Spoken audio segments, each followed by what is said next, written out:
നമസ്കാരം. Out of ഫോക്കസിലേക്ക് സ്വാഗതം.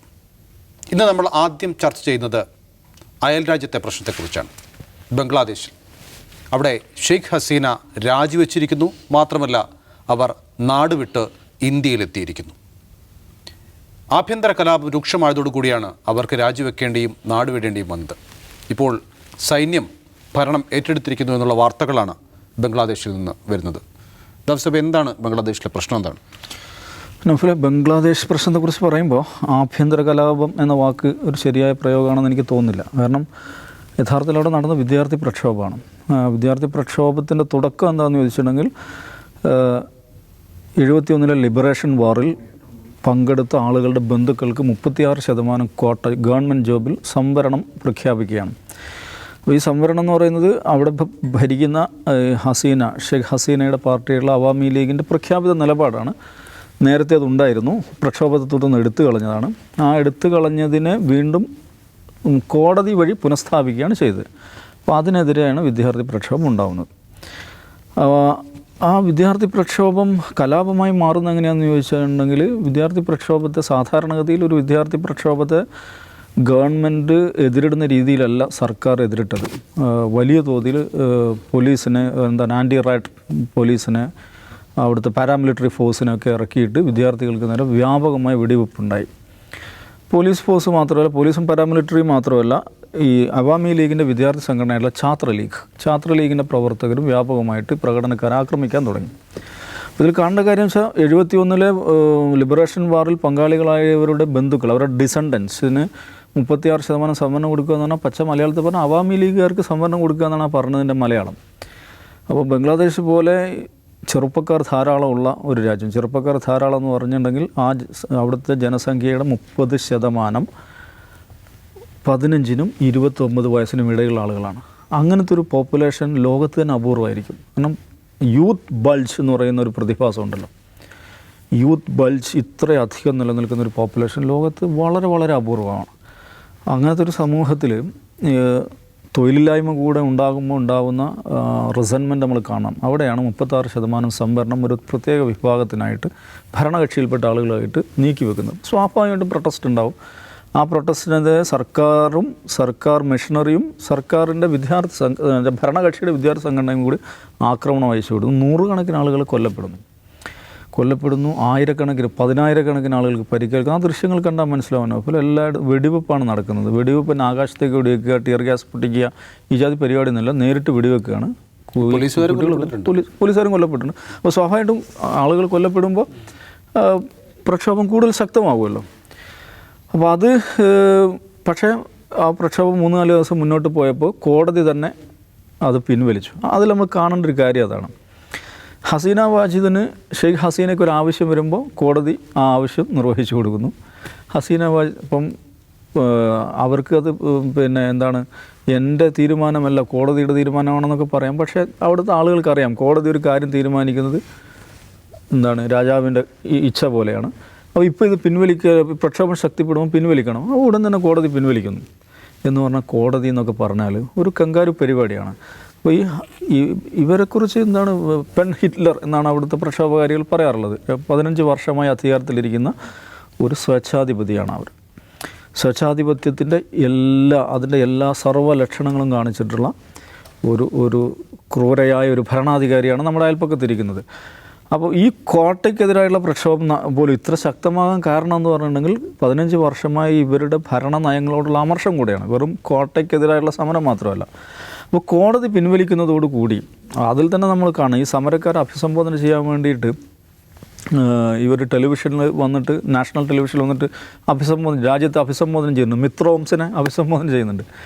അഭിസംബോധന ചെയ്ത് മിനിറ്റുകൾക്കകം വിദ്യാർത്ഥികൾ ടെലിവിഷൻ ചാനൽ ആസ്ഥാനത്തേക്ക് മാർച്ച് ചെയ്ത് ചാനൽ ആസ്ഥാനം കത്തിക്കുകയാണ് ചെയ്യുന്നത്, ചാനൽ ഓഫീസ് കത്തിക്കുകയാണ് ചെയ്യുന്നത്. ഇത് ഒരു ഘട്ടത്തിൽ ഈ പ്രക്ഷോഭകാരികൾ അവർ റജാക്കർ എന്ന് വിളിച്ചു. റജാക്കർ എന്ന പ്രയോഗം ബാംഗ്ലാദേശിൽ വളരെ അങ്ങേറ്റം മോശമായൊരു പ്രയോഗമാണ്. റജാക്കർ എന്ന വാക്കിൻ്റെ അർത്ഥം വോളണ്ടിയർ എന്ന് മാത്രമാണ്. പക്ഷേ ഈ പറയുന്ന 71 ബംഗ്ലാദേശ് വിമോചന സമരത്തിനെതിരെ പ്രവർത്തിച്ച ആളുകളെ കുറിക്കാൻ വേണ്ടിയിട്ടാണ് ഈ റജാക്കർ എന്ന വാക്കുണ്ടായത്. അപ്പോൾ റജാക്കർമാരാണ് ഈ സമരം നടത്തുന്നത് എന്ന് പറഞ്ഞ രാജ്യവിരുദ്ധർ, നമ്മുടെ നാട്ടിൽ പറഞ്ഞാൽ രാഷ്ട്രവിരുദ്ധർ എന്നൊക്കെ പറയും. ദേശദ്രോഹി എന്നുള്ള അതിൽ കാണാവുന്നൊരു വാക്കാണത്. വോളണ്ടിയർ എന്നാണ് വാക്കിൻ്റെ അർത്ഥം. അപ്പോൾ ഞങ്ങൾ റജാക്കേഴ്സ് ആണെന്ന് പറഞ്ഞുകൊണ്ടാണ് പിന്നെ ഈ കുട്ടികൾ സമരം ചെയ്യുന്നത്. അപ്പം ഈ കോടതി ഇടപെട്ടിട്ട് ഈ കോട്ടാ സിസ്റ്റം പിൻവലിച്ചിട്ടും വിദ്യാർത്ഥികൾ തെരുവിൽ നിന്ന് മടങ്ങിപ്പോയില്ല. അവരെന്ത് പറഞ്ഞു, ഈ കൊലപാതകങ്ങൾ അതിന് നീതി കിട്ടണം, അതിൽ പ്രതികളായ അവരെ ശിക്ഷിക്കണം എന്ന് പറഞ്ഞിട്ട് നേരത്തേതിനേക്കാൾ വലിയ പ്രക്ഷോഭം നടക്കുകയാണ്. അപ്പോൾ നേരത്തേതിനേക്കാൾ വലിയ പ്രക്ഷോഭം നടക്കുമ്പോൾ നേരത്തേതിനേക്കാൾ രൂക്ഷമായ രീതിയിൽ സർക്കാർ, പാരാമിലിറ്ററി എല്ലാം കൂടെ അവരെ എതിരിടാൻ തുടങ്ങി. അതേക്കാൾ കൂടുതൽ ആളുകൾ കൊല്ലപ്പെട്ടു. അവിടുത്തെ ചില ട്വിറ്റർ അക്കൗണ്ടുകളിലൊക്കെ വരുന്നത് 500 പേർ കൊല്ലപ്പെട്ടു, 1000 പേർ കൊല്ലപ്പെട്ടു എന്നൊക്കെ വരുന്നുണ്ട്. അത് വെരിഫൈഡ് നമുക്കറിയില്ല. അങ്ങനെ പറഞ്ഞു. One slogan, one demand, killer Hasina must go. ഇതാണ് ഇവരുടെ മുദ്രാവാക്യം എന്ന് പറയുന്നത്. അപ്പോൾ ഇതിലപ്പുറം ഒന്നുമില്ല.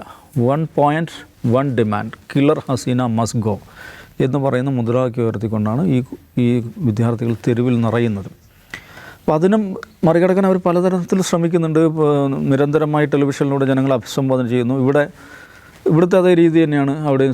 ഇത് മുഴുവൻ ജമാഅത്താണ് ഇതിൻ്റെ പുറകിലെന്നാണ് വ്യാഴാഴ്ച അവിടെ പ്രഖ്യാപിച്ചത്. ഛാത്ര ശിബിറിനാണ് അവർ ഏറ്റവും കൂടുതൽ കുറ്റപ്പെടുത്തിയത്. ഛാത്ര ശിബിർ എന്ന് പറയുന്നത് അവിടുത്തെ ജമാഅത്തെ ഇസ്ലാമിയുടെ വിദ്യാർത്ഥി സംഘടനയാണ്. ക്യാമ്പസുകളിലും മിക്കവാറും എല്ലാ പ്രധാനപ്പെട്ട യൂണിവേഴ്സിറ്റികളിലൊക്കെ നിർണായക ശക്തിയുള്ള സംഘടന കൂടെയാണ്. അപ്പോൾ അവിടുത്തെ രണ്ടാമത്തെ പ്രതിപക്ഷ പാർട്ടി എന്ന് പറഞ്ഞാൽ BNP ആണ്, ബാംഗ്ലാദേശ് നാഷണലിസ്റ്റ് പാർട്ടി, ഖലിദ സിയയുടെ നേതൃത്വത്തിലുള്ള മൂന്നാമത്തെ പാർട്ടി മാത്രമാണ് ജമാഅത്ത് ഇസ്ലാമി എന്ന് പറയുന്നത്. പക്ഷേ അവർ ജമാഅത്ത് ഇസ്ലാമിക്കെതിരെയാണ് ഈ പ്രക്ഷോഭത്തിൻ്റെ ഉത്തരവാദിത്വം, അവരുടെ ഭാഷയിൽ പറഞ്ഞാൽ ഈ കലാപത്തിൻ്റെ ഉത്തരവാദിത്വം ജമാഅത്ത് ഇസ്ലാമിക്കെതിരെയാണ് അവർ ഇട്ടുന്നത്. കഴിഞ്ഞ വ്യാഴാഴ്ച ജമാഅത്ത് ഇസ്ലാമിയെയും ഛാത്ര ശിബിറിനെ നിരോധിച്ചുകൊണ്ടുള്ള ഉത്തരവ് ഇറങ്ങി. ഈ വ്യാഴാഴ്ച, ഏറ്റവും ഒടുവിലത്തെ വ്യാഴാഴ്ച. പക്ഷേ അതൊന്നും ഈ പ്രക്ഷോഭത്തെ തളർത്തിയിട്ടില്ല. വിദ്യാർത്ഥികൾ കൂട്ടത്തോടെ തെരുവിൽ വരുന്നു. അവർ ഒറ്റ കാര്യം ഇതിനെ പറയുന്നുള്ളൂ, 1 point 1 demand, killer Hasina must go എന്ന് പറയുന്ന മുദ്രാവാക്യം. അപ്പോൾ ഇന്ന് അവർ ധാക്കയിലേക്ക് മാർച്ച് ചെയ്യും. ധാക്കയിലെ പ്രസിഡൻഷ്യൽ പാലസ്, ഗണഭവൻ എന്ന് പറയുന്ന പ്രസിഡൻഷ്യൽ പാലസിൽ, പ്രൈം മിനിസ്റ്റേഴ്സിൻ്റെ പാലസിലേക്ക് മാർച്ച് ചെയ്യുന്നവർ പ്രഖ്യാപിക്കുന്നു. അവർ മാർച്ച് ചെയ്യുന്നു. അപ്പോൾ സ്വാഭാവികമായിട്ടും അത്രയും ജനക്കൂട്ടമുണ്ട്, വിദ്യാർത്ഥികളുണ്ട്. എല്ലാവരെയും, ലോകത്തൊരു പട്ടാളത്തിനും എല്ലാവരെയും വെടിവെച്ച് തീർക്കാൻ പറ്റില്ല, ഒരു പോലീസിനും എല്ലാവരെയും വെടിവെച്ച് തീർക്കാൻ പറ്റില്ല. കുറേ ആളുകളൊക്കെ കൊല്ലാൻ പറ്റിയേക്കും. പക്ഷേ മരിച്ചു വീണാലും ഞങ്ങൾ പിന്മാറില്ല എന്ന് പറയുന്ന വിദ്യാർത്ഥികൾ ഈ പാലസ് വളയുന്നു. അങ്ങനെയാണ് അവരും സഹോദരിയും. ഈ സഹോദരിയെക്കുറിച്ച് വലിയ തോതിലുള്ള വാർത്തകൾ കഴിഞ്ഞ കുറേ കാലമായി വരുന്നുണ്ട്. വൻതോതിൽ സ്വത്തുക്കൾ വാരിക്കൂട്ടിയ ബംഗ്ലാദേശിൽ ഏറ്റവും സമ്പന്നയായിട്ടുള്ള ഒരാളായി ഇതിനകം മാറിക്കഴിഞ്ഞ ആളാണ് ഇവരുടെ സഹോദരി എന്ന് പറയുന്നത്. അപ്പോൾ അവർ ഹെലികോപ്റ്ററിൽ കയറി രക്ഷപ്പെട്ടു. പട്ടാളം പറഞ്ഞു ഇനി നിൽക്കാൻ പറ്റില്ല എന്ന് പട്ടാളം പറഞ്ഞു. പട്ടാളമായിരുന്നു അവരുടെ ബാക്ക് ബോൺ എന്ന് പറയുന്നത്. പക്ഷേ ഹെലികോപ്റ്ററിൽ കയറുന്നതിന് മുമ്പ് രാജ്യത്തെ അഭിസംബോധന ചെയ്യണം, ടെലിവിഷനിലൂടെ അഭിസംബോധന ചെയ്യണം എന്നൊരു ആഗ്രഹം അവർ പ്രകടിപ്പിക്കുന്നുണ്ട്. പക്ഷേ അതിനും പോലും സമയം കിട്ടിയില്ല. അവർ ഹെലികോപ്റ്ററിൽ കയറി പോകുന്നു. സ്വാഭാവികമായിട്ടും അവരുടെ ഫേവററ്റ് ഡെസ്റ്റിനേഷൻ എന്ന് പറയുന്നത് ജിയുടെ നാടാണ്. ജിയുടെ ഏറ്റവും അടുത്ത സുഹൃത്താണ് കേട്ടോ, നമ്മൾ മനസ്സിലാക്കണം. ഇന്ത്യയെ സംബന്ധിച്ചിടത്തോളം ഇന്ത്യയുടെ മോസ്റ്റ് ഫേവേർഡ് നാഷണൽ ഒന്നാണ് ബാംഗ്ലാദേശ്. ഈ പറയുന്ന ഭരണാധികാരിയും നമ്മുടെ ജിയും തമ്മിൽ വളരെ അടുത്ത ബന്ധമുണ്ട്. ഇന്ത്യയുടെ പ്രധാനപ്പെട്ടൊരു അലയായി നിൽക്കുന്നു. പക്ഷേ ഇതിലൊരു പ്രശ്നം എന്താണെന്ന് ചോദിച്ചിട്ടുണ്ടെങ്കിൽ, സ്വാഭാവികമായിട്ടും നമ്മളുടെ ഇന്ത്യയുടെ ഒരു വിദേശകാര്യ നയം രൂപീകരിക്കുന്നതിൽ ഇന്ത്യയുടെ താല്പര്യങ്ങൾക്ക് തന്നെയാണ് പരിഗണന കൊടുക്കേണ്ടത്. പക്ഷേ അവിടെ ജനങ്ങളാൽ വെറുക്കപ്പെട്ട ഒരു ഭരണാധികാരി, ജനങ്ങളാൽ ആട്ടിയൊടിക്കപ്പെട്ട ഒരു ഭരണാധികാരിക്കാണ് നമ്മളിപ്പോൾ അഭയം കൊടുത്തിരിക്കുന്നത്. ഇപ്പോൾ അവിടുത്തെ ആർമി ചീഫ് രാജ്യത്തെ അഭിസംബോധന ചെയ്തിട്ടുണ്ട്, വക്കീറുസ്സമാൻ. അപ്പോൾ അദ്ദേഹം പറയുന്നത് അദ്ദേഹം ഇന്ന് തന്നെ എല്ലാ രാഷ്ട്രീയ പാർട്ടികളുടെയും യോഗം വിളിച്ചിട്ടുണ്ട്. എല്ലാ രാഷ്ട്രീയ പാർട്ടികളെയും കൂടിച്ചേർന്നുള്ളൊരു സർക്കാർ രൂപീകരിക്കും, വളരെ പെട്ടെന്ന് തന്നെ നോർമൽസിയിലേക്ക് പോകും, വിദ്യാർത്ഥികൾ അതിനോട് സഹകരിക്കണമെന്നാണ് അദ്ദേഹം ആഹ്വാനം ചെയ്തിട്ടുള്ളത്. ഒരുപക്ഷെ അത് നടന്നേക്കാം. പക്ഷേ ബംഗ്ലാദേശിൻ്റെ ഒരു ചരിത്രം വെച്ച് നോക്കുകയാണെങ്കിൽ എനിക്ക് തോന്നുന്നൊരു കാര്യം, ഈ പറയുന്ന വക്കീറുസ്സമാൻ ഒരു ഡിക്റ്റേറ്ററായിട്ട് മാറാനുള്ള സാധ്യത ഉണ്ട്. ഇപ്പോൾ മുമ്പ് ജനറൽ ഇർഷാദ് എന്ന് പറഞ്ഞിട്ട് എച്ച് ഇർഷാദ് എന്ന് പറഞ്ഞിട്ട് ഒരു പട്ടാള മേധാവി 83 അവിടെ അധികാരത്തിൽ വന്നിരുന്നു. പുള്ളി പിന്നെ ഇതേമാതിരി തന്നെയാണ് ആയത്. അയാൾ സർവാധികാരിയായിട്ട് മാറുകയാണ് ചെയ്തത്. അവസാനം 1990 ഇന്ന് നടന്ന അതേമാതിരിയുള്ള പ്രക്ഷോഭം ഇർഷാദിനത് നടന്ന് അദ്ദേഹത്തെ മറച്ചിടുകയാണ്, ജനകീയ പ്രക്ഷോഭത്തിലൂടെ മറച്ചിടുകയാണ് ചെയ്തത്. ബംഗ്ലാദേശിൻ്റെ അടിസ്ഥാനപരമായ പ്രശ്നം എന്ന് പറയുന്നത് ഒരു സ്റ്റെബിലിറ്റി, ഒരു ഡെമോക്രാറ്റിക് നോർമൽസി അവിടെ ഒരിക്കലും ഉണ്ടായിട്ടില്ല എന്നുള്ളതാണ്. തിരഞ്ഞെടുപ്പുകൾ പലപ്പോഴും സമയത്ത് നടക്കാറില്ല. നടക്കുന്ന തിരഞ്ഞെടുപ്പുകൾ തന്നെ റിഗ്ഗിയപ്പെടുന്നു എന്നുള്ള വ്യാപകമായ പരാതിയുണ്ട്. അപ്പോൾ ഈ ഹസീന വന്നതിന് ശേഷമുള്ള ഇലക്ഷൻ പ്രതിപക്ഷം ബഹിഷ്കരിക്കുകയാണ് ചെയ്യുന്നത്. കാരണം ആ നിലയിൽ ഒട്ടും സുതാര്യമല്ലാത്ത ഒട്ടും സ്വതന്ത്രമല്ലാത്ത തെരഞ്ഞെടുപ്പിൽ ഞങ്ങളില്ല എന്നാണ് പ്രതിപക്ഷ പാർട്ടികൾ പറയുന്നത്. അപ്പോൾ പ്രതിപക്ഷമില്ലാത്ത തെരഞ്ഞെടുപ്പിൽ വൻ ഭൂരിപക്ഷത്തോടെ തിരഞ്ഞെടുക്കപ്പെടുന്ന ഭരണാധികാരികളാണ്. അപ്പോൾ ഒരു ഡെമോക്രാറ്റിക് മെച്യൂരിറ്റി ഇതുവരെയും വന്നിട്ടില്ലാത്തൊരു രാജ്യമാണ്. ഈ ഹസീനയുടെ ഭരണം ഈ ഡിക്റ്റേറ്റർഷിപ്പൊക്കെ ആണെങ്കിലും അവരെ സംബന്ധിച്ച് ഏറ്റവും പ്രധാനപ്പെട്ട പ്ലസ് പോയിന്റ് എന്ന് പറയുന്നത് ഈ കഴിഞ്ഞ 15 വർഷത്തിനിടയിൽ ബാംഗ്ലാദേശിനുണ്ടായിട്ടുള്ള വലിയ സാമ്പത്തികമായ കുതിപ്പുണ്ട്. ലോകത്തെ ഫാസ്റ്റസ്റ്റ് ഗ്രോയിങ് എക്കണോമി ഇത് മാറി. സൗത്ത് ഏഷ്യയിലെ സെക്കൻഡ് ബിഗസ്റ്റ് എക്കണോമിയായി മാറി. എന്ന് പറഞ്ഞാൽ പിച്ചച്ചട്ടി, ലോകത്തിൻ്റെ പിച്ചച്ചട്ടി എന്ന് വിളിക്കപ്പെട്ടിരുന്ന രാജ്യം സാമ്പത്തികമായി ഉയർന്നു വന്നൊരു സന്ദർഭമായിരുന്നു. പക്ഷേ അതും ലേറ്റർ ഓൺ കഴിഞ്ഞ 2-3 വർഷമായി പിറകിലേക്ക് പോവുകയാണ്. ബാംഗ്ലാദേശ് ശ്രീലങ്കയാകുന്നു എന്നുള്ള ആ നിലക്കുള്ള അനാലിസിസൊക്കെ വന്നു തുടങ്ങിയിരുന്നു. അതും കൂടെ ഈ പ്രക്ഷോഭത്തിന് കാരണമായിട്ടുണ്ട്. വലിയ തോതിൽ അൺഎംപ്ലോയ്മെൻ്റ് ഉണ്ടായിട്ടുണ്ട്. എനിവേ അവിടെ ഇപ്പം ഈ പറയുന്ന വക്കീറുസ്സമാൻ പറഞ്ഞതുപോലെ ഒരു ഓൾ പാർട്ടി ഗവൺമെൻറ് വരികയും സ്വതന്ത്രവും സുതാര്യവുമായുള്ള തിരഞ്ഞെടുപ്പ് നടക്കുകയും ഒരു ഡെമോക്രാറ്റിക് സ്റ്റെബിലിറ്റി വരികയും ചെയ്യുകയാണെങ്കിൽ അത് സൗത്ത് ഏഷ്യക്ക് തന്നെ ഗുണകരമാവുമെന്നാണ് എനിക്ക് തോന്നുന്നത്. ജിംസെ, എപ്പോഴും രാഷ്ട്രീയ അനിശ്ചിതാവസ്ഥ നിലനിന്നൊരു രാജ്യമാണ് ബംഗ്ലാദേശ്. പലപ്പോഴും ഇതുപോലുള്ള പ്രക്ഷോഭങ്ങൾ ഉണ്ടാവുകയും ചെയ്യുന്നുണ്ട്. അതുപോലെ ഒന്നായി മാത്രം ഇതിനെ കാണാൻ പറ്റുമോ, അല്ലെങ്കിൽ ഇതിൻ്റെ ഭാവി എന്തായിരിക്കും? ഈ പാകിസ്ഥാൻ്റെ ഒരു ചെറുപതിപ്പ് തന്നെയാണ് ബംഗ്ലാദേശ്. ജനാധിപത്യം വെച്ച് നോക്കുകയാണെങ്കിൽ അവിടെ ജനാധിപത്യ ഭരണകൂടങ്ങൾ ഏത് സമയവും പട്ടാളം അട്ടിമറിക്കപ്പെടും. പട്ടാളത്തിനെതിരെയും ജനാധിപത്യ ഭരണകൂടത്തിനെതിരെയും പോപ്പുലർ അപ്രൈസിംഗ് ഉണ്ടാവും. പാകിസ്ഥാനേക്കാൾ ശക്തമായ പ്രൊട്ടസ്റ്റുകൾ ഉണ്ടാകുന്ന ഒരു രാജ്യം കൂടിയാണ്. അതുകൊണ്ട് സ്റ്റെബിലിറ്റി എന്ന് പറഞ്ഞാൽ ബംഗ്ലാദേശിൻ്റെ ചരിത്രത്തിൽ ഉണ്ടായിട്ടില്ല. പക്ഷേ ഈ ബംഗ്ലാദേശും ഇന്ത്യയും തമ്മിലുള്ള ഒരു ബന്ധം, ഒന്ന് ബംഗ്ലാദേശിൻ്റെ പിറവിക്ക് കാരണക്കാർ ഇന്ദിരാഗാന്ധിയും ഇന്ത്യയുമാണ് എന്നുള്ളത് യാഥാർത്ഥ്യമാണല്ലോ. അങ്ങനെ ഒരു രാജ്യം ഉണ്ടായത് തന്നെ ഇന്ത്യയുടെ ഇടപെടൽ കൊണ്ടാണ്. അപ്പോൾ ആ ഒരു ചരിത്രപരമായ ഇന്ത്യ ആയിട്ടുണ്ട്. പക്ഷേ ഈ പ്രശ്നം ഇപ്പോൾ ഉണ്ടാകുന്ന പ്രശ്നം ഇതുവരെ ഉണ്ടായിരുന്ന അട്ടിമറികളെയോ ഇതുവരെ ഉണ്ടായിരുന്ന അസ്ഥിരതകളെ പോലെയല്ല. ഇത് കുറേ കൂടി സീരിയസ് ആണ്. അതിൻ്റെ ഒരു കാരണം എന്ന് വെച്ചാൽ ഇപ്പോൾ ഷെയ്ഖ് ഹസീന ഇപ്പോൾ ഡൽഹിയിലേക്ക് വരുന്നു. അവരവിടെ നിൽക്കാൻ സാധ്യതയില്ല. അവർ ലണ്ടനിലേക്ക് പോകുന്നതാണ് അറിയുന്നത്. കാരണം ഇന്ത്യയിൽ അങ്ങനെ രാഷ്ട്രീയാഭയം തേടാൻ മാത്രം ഇന്ത്യ അങ്ങനെ രാഷ്ട്രീയാഭയം കൊടുക്കുന്ന സ്ഥലം കൂടിയല്ലല്ലോ. മുമ്പ് തസ്ലീമ നസ്രീൻ വന്നിട്ടുണ്ടെങ്കിൽ ഇപ്പോൾ ഒരു പൊളിറ്റിക്കൽ അസൈലം എന്നുള്ള രീതിയിൽ അങ്ങനെ കൊടുക്കുമെന്ന് തോന്നുന്നില്ല. ലണ്ടനായിരിക്കും അവരുടെ ഒരു സേഫ് ഹാവൻ. അവരങ്ങോട്ടാണ് പോകാൻ സാധ്യത. പക്ഷേ ഇതിലൊരു പ്രശ്നം എന്ന് വെച്ചാൽ ഈ പ്രൊട്ടസ്റ്റ് ഉടൻ അവസാനിക്കുകയും ഈ അൺറസ്റ്റ് അവസാനിക്കുകയും ചെയ്തില്ലെങ്കിൽ ഇന്ത്യയുടെ ആഭ്യന്തര രാഷ്ട്രീയത്തിൽ ചില പ്രശ്നങ്ങളുണ്ടാവും. അതിപ്പോൾ തന്നെ അതിൻ്റെ അനുരണനങ്ങൾ പുറത്തു വന്നു കഴിഞ്ഞു. അതിൻ്റെ കാരണം എന്ന് വെച്ചാൽ സ്വാഭാവികമായിട്ട് ഈ ബംഗ്ലാദേശിലെ അൺറസ്റ്റിൻ്റെ ഇടയ്ക്ക് പ്രധാനമായും ബംഗ്ലാ വിമോചന കാലത്ത് തന്നെ അവിടുത്തെ ന്യൂനപക്ഷമായ ഹിന്ദുക്കൾ ആക്രമിക്കപ്പെടുകയും അവരുടെ ചർച്ചുകൾ കത്തിക്കപ്പെടുകയും ചെയ്തിട്ടുണ്ട്. ടെമ്പിളുകൾ കത്തിക്കപ്പെടുകയും ചെയ്തിട്ടുണ്ട്. ഇപ്പോൾ ഈ 2013 ഒക്കെ ഉണ്ടായിട്ടുണ്ട്. അങ്ങനെ ഈ കഴിഞ്ഞ 10 വർഷത്തിൻ്റെ പല സംഭവവികാസങ്ങളിലും അവിടുത്തെ ന്യൂനപക്ഷങ്ങൾ, ഇന്ത്യയിലെ ന്യൂനപക്ഷങ്ങൾ ആക്രമിക്കപ്പെടുന്ന പോലെ അവിടെയും ആക്രമിക്കപ്പെട്ടിട്ടുണ്ട്. അവിടെ നിന്ന് അഭയാർത്ഥികൾ ഇങ്ങോട്ട് വരുന്നുണ്ട്. ഇനി വന്നാലും ഇല്ലെങ്കിലും, അവിടെ നിന്ന് അഭയാർത്ഥികൾ ഇന്ത്യയിലേക്ക് വന്നാലും ഇല്ലെങ്കിലും അവിടെ ന്യൂനപക്ഷങ്ങൾ ആക്രമിക്കപ്പെടുന്നുണ്ട് എന്ന വസ്തുത തന്നെ ഇന്ത്യൻ ആഭ്യന്തര രാഷ്ട്രീയത്തെ സ്വാധീനിക്കും. പ്രത്യേകിച്ചും ബംഗാളിൽ അത് പല രീതിയിലുള്ള പൊളിറ്റിക്കൽ അൺട്രസ്റ്റിന് കാരണമാകും. അവിടെ അഭയാർത്ഥികൾ വന്നു, അല്ലെങ്കിൽ വന്നുകൊണ്ടിരിക്കുന്നു, നുഴഞ്ഞു കയറി കഴിഞ്ഞു എന്ന് വ്യാപകമായ പ്രചാരണം നടക്കും. CAA ഉടൻ നടപ്പാക്കണം, അതുപോലെ ബോർഡറിൽ കുറച്ചുകൂടി പട്ടാളത്ത് വയ്ക്കണം, ആളുകളെ വെടിവെച്ച് കൊല്ലണം എന്നുള്ള ആവശ്യങ്ങൾ വരും. ഇപ്പോൾ സുവേന്ദു അധികാരി അത്തരം കമൻസ് പുറപ്പെടുവിച്ചു കഴിഞ്ഞിട്ടുണ്ട്. ഇതാണ് ഒരു വസ്തുത. മറ്റൊന്ന്, ബംഗ്ലാദേശിനെ സംബന്ധിച്ച് അവിടുത്തെ ഡെമോക്രസി എല്ലാ കാലത്തും അതിൻ്റെ ഒരു ലോ ലെവലിലാണ്. ഡെമോക്രാറ്റിക് ഇൻഡെക്സിൽ വളരെ ലോ ലെവലിലാണ്. അതിൻ്റെ കാരണം വെച്ചാൽ ഈ ബംഗ്ലാ വിമോചന കാലത്ത് കുറച്ചാളുകൾ, രാഷ്ട്രീയമായി തന്നെ കുറച്ചാളുകൾ വേറൊരു രാജ്യം വേണ്ട, പാകിസ്ഥാനോടൊപ്പം നിൽക്കണം എന്ന അഭിപ്രായമുള്ളവർ ബംഗ്ലാദേശിലുണ്ടായിരുന്നു. അപ്പോൾ ആ അഭിപ്രായമുള്ളവർ പാക് പട്ടാളത്തെ പിന്തുണച്ചു. പാക് പട്ടാളം ബംഗ്ലാദേശിൽ നടത്തിയിട്ടുള്ള അതിക്രമങ്ങളിൽ ഈ ആവശ്യത്തെ പിന്തുണച്ചവരെ കൂടി ഉൾപ്പെടുത്തിക്കൊണ്ടാണ് ഇവരെയൊക്കെ രാജ്യദ്രോഹികളാക്കിയത്. ഷെയ്ഖ് ഹസീന 2009 അധികാരത്തിലെത്തിയതിനു ശേഷം ഇൻ്റർനാഷണൽ വാർ ട്രിബ്യൂണൽ എന്ന് പറഞ്ഞിട്ടൊരു യുദ്ധ കോടതി ഉണ്ടാക്കി. അത് അന്താരാഷ്ട്ര കുറ്റവിചാരണ കോടതിയല്ല. ബംഗ്ലാദേശിൽ ഒരു പൊളിറ്റിക്കലായിട്ട് അവരൊരു രാഷ്ട്രീയ തീരുമാനമായിരുന്നു അത്.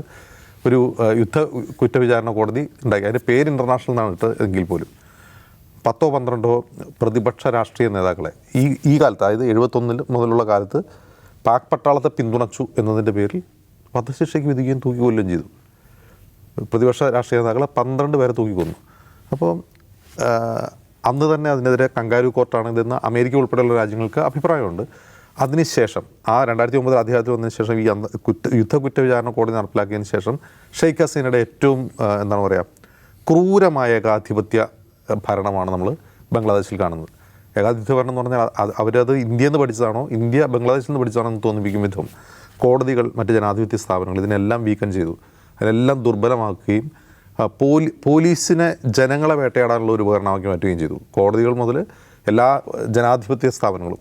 അതിൻ്റെ ഒരു പ്രശ്നം എന്താണെന്ന് വെച്ചാൽ, ഞാൻ ഇത് കുറേ കൂടി സീരിയസ് ആണെന്ന് പറയാൻ കാരണം, ഇപ്പോൾ ഈ പ്രൊട്ടസ്റ്റ് തുടങ്ങുന്നത് ഈ സംവരണ വിഷയത്തിലാണ്.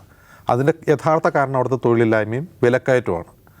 ഏത് പ്രൊട്ടസ്റ്റിൻ്റെ ഒരു തുടക്കം അങ്ങനെയായിരിക്കും. ഇപ്പോൾ നമ്മൾ ശ്രീലങ്കയിൽ അത് കണ്ടാണ്.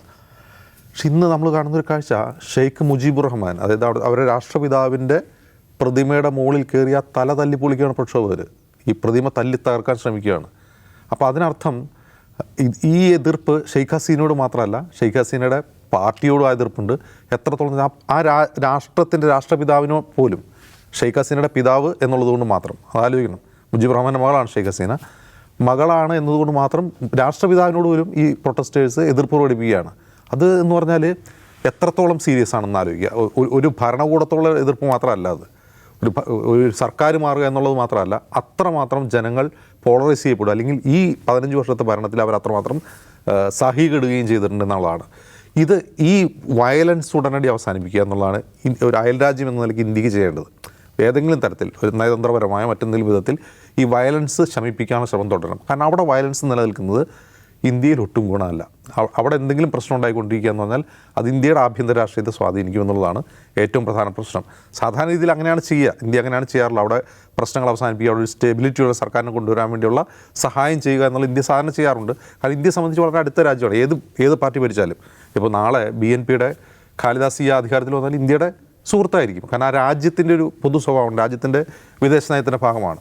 അപ്പോൾ ആ അർത്ഥത്തിൽ അവിടെ വയലൻസ് ഉണ്ടാവുക എന്നുള്ളത് നമുക്ക് പ്രശ്നമായതുകൊണ്ട് ആ വയലൻസ് ശമിപ്പിക്കാൻ വേണ്ടിയുള്ള ശ്രമം ഇന്ത്യയുടെ ഭാഗത്തുനിന്ന് ഉണ്ടാവുക എന്നുള്ളതാണ് ഈ ഘട്ടത്തിൽ ആ മേഖലയിൽ സമാധാനം കൊണ്ടുവരാൻ വേണ്ടത്. പക്ഷേ അതിലൊരു പ്രശ്നം എന്ന് വെച്ചാൽ, ഞാൻ പറഞ്ഞല്ലോ, ബംഗാൾ, അസാം, CAA, ബംഗ്ലാദേശ്, ഇതൊന്ന് കൂട്ടി വായിച്ചാൽ ഡൗൺഫോൾ മനസ്സിലാവും. യെസ്, ഏതായാലും ബംഗ്ലാദേശിൽ ഇനി എന്തൊക്കെ നടക്കാൻ പോകുന്നു എന്നുള്ളത് നമുക്ക് കാത്തിരുന്ന് കാണാം.